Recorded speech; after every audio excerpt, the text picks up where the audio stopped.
السلام علیکم ورحمۃ اللہ وبرکاتہ۔ ناظرین، ہم چاہتے ہیں کہ ہر مسلمان مرد و عورت نماز کے معاملے میں پیارے نبی صلی اللہ علیہ وسلم کی پیروی کرے اور آپ صلی اللہ علیہ وسلم کے اس قول کی عملی تفسیر بن جائے۔ اللہ کے رسول صلی اللہ علیہ وسلم کا فرمان ہے، صلو کما رأیتمونی اصلی، یعنی تم نماز اس طرح پڑھو جیسے تم مجھے نماز پڑھتے ہوئے دیکھتے ہو۔ یہ بخاری کی روایت ہے۔ تو چلیے ہم نماز کا طریقہ آپ کو سمجھانے جا رہے ہیں، اس امید پر کہ انشاءاللہ آپ اپنے نماز کی اصلاح کر لیں گے اور سنت کے مطابق اپنے نماز کو بنانے کی حتی الامکان کوشش کریں گے۔ نمازی قبلے کی طرف متوجہ ہو جائے۔ نیت دل کے ارادے کو کہتے ہیں، زبان سے نیت ادا نہیں ہوتی ہے، کیونکہ نبی کریم صلی اللہ علیہ وسلم اور صحابہ کرام نے کبھی بھی زبان سے نیت نہیں کی تھی۔ اور جب بھی آپ نماز پڑھنا چاہیں گے تو کسی چیز کو بطور آڑ یعنی سترے کے طور پر استعمال کریں۔ تکبیر تحریمہ پڑھیں، اللہ اکبر کہیں، اس وقت نگاہوں کو سجدے کی جگہ پر رکھیں۔ تکبیر تحریمہ کے وقت دونوں ہاتھوں کو کندھوں تک یا کانوں کے لو تک اٹھائیں، انگلیاں ملی ہوئی ہوں اور انگلیاں کھلے نہ ہوں۔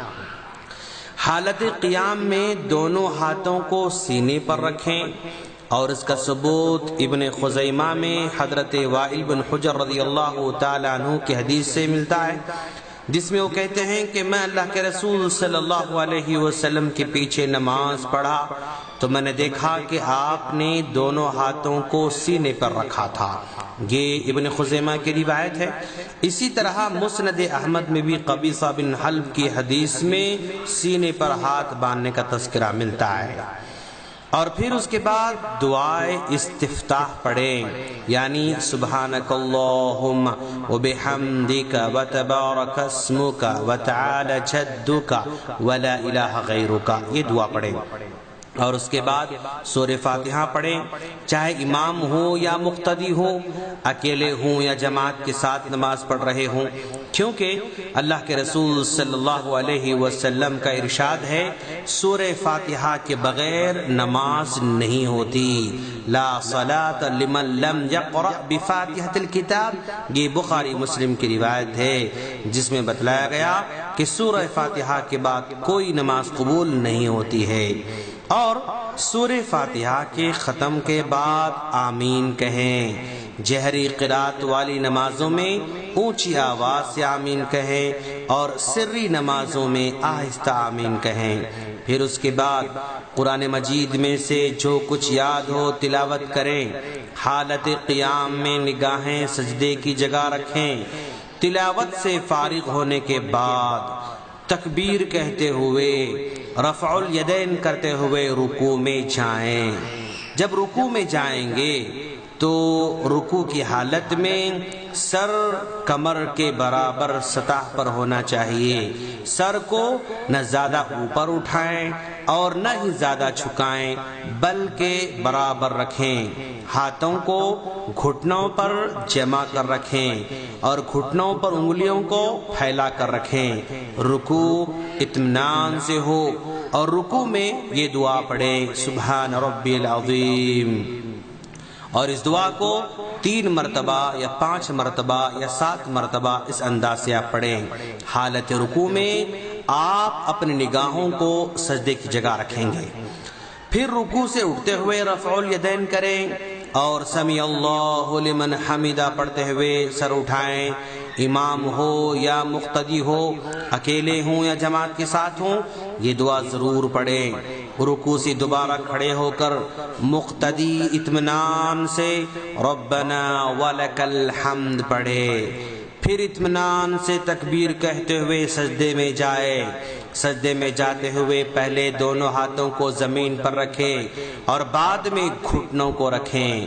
ہاتھوں اور پاؤں کی انگلیاں حالت سجدے میں قبلہ رخ کریں اور سجدہ کرتے وقت جسم کی تمام 7 ہڈیوں والے اعضاء کو زمین پر رکھے۔ 7 اعضاء سے مراد پیشانی، ناک، دونوں ہاتھ، دونوں گھٹنے اور دونوں پاؤں، یہ پورے کی پورے زمین پر ہونا چاہیے۔ سجدے کی حالت میں کوہنیوں کو زمین پر نہ رکھیں اور نہ اپنے جسم سے چمٹائے رکھیں، بلکہ ہاتھوں کو تھوڑا سا اپنے جسم سے الگ رکھیں۔ سجدے کی حالت میں ایڑیوں کو ملائے رکھنا چاہیے۔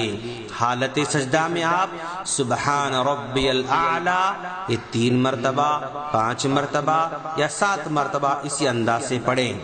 پھر اللہ اکبر کہتے ہوئے سجدے سے سر اٹھائیں۔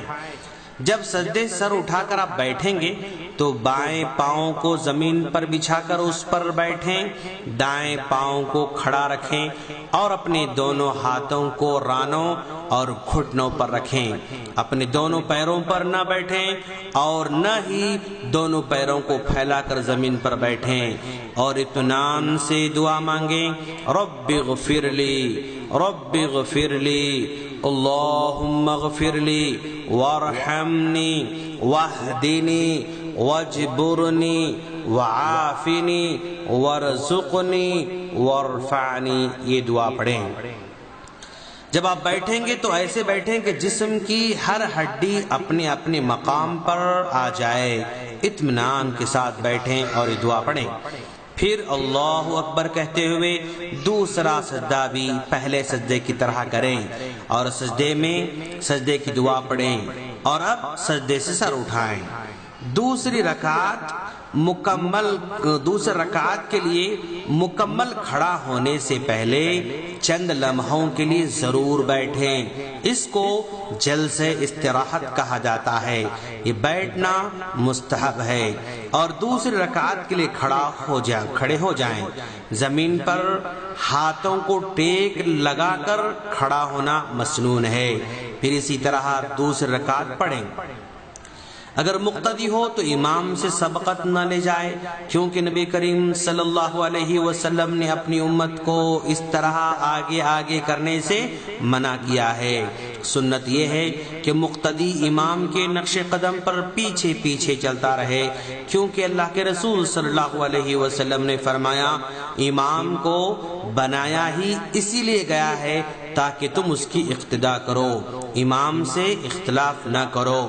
جب وہ تکبیر کہے اس کے بعد تکبیر کہو، جب وہ رکوع کرے تو اس کے بعد رکوع کرو، جب امام سمع اللہ لمن حمدہ کہے تم ربنا ولک الحمد کہو۔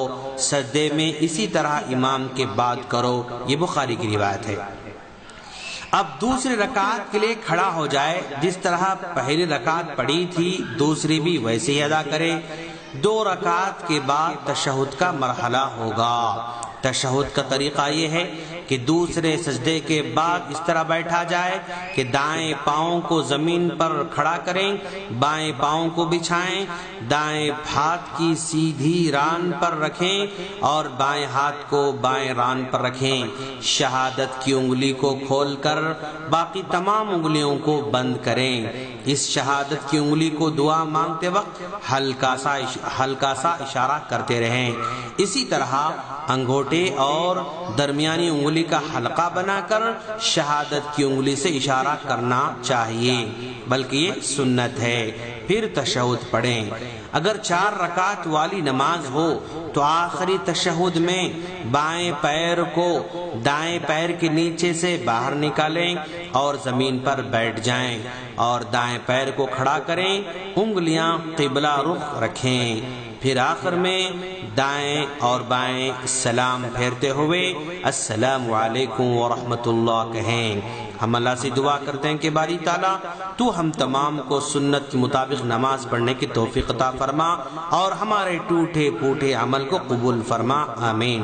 ناظرین، اگر آپ کو ہماری آڈیوز ویڈیوز ڈائریکٹ چاہیے تو ہمارے اس نمبر پر ریکویسٹ بھیجیں 009139113839 السلام علیکم ورحمۃ اللہ وبرکاتہ۔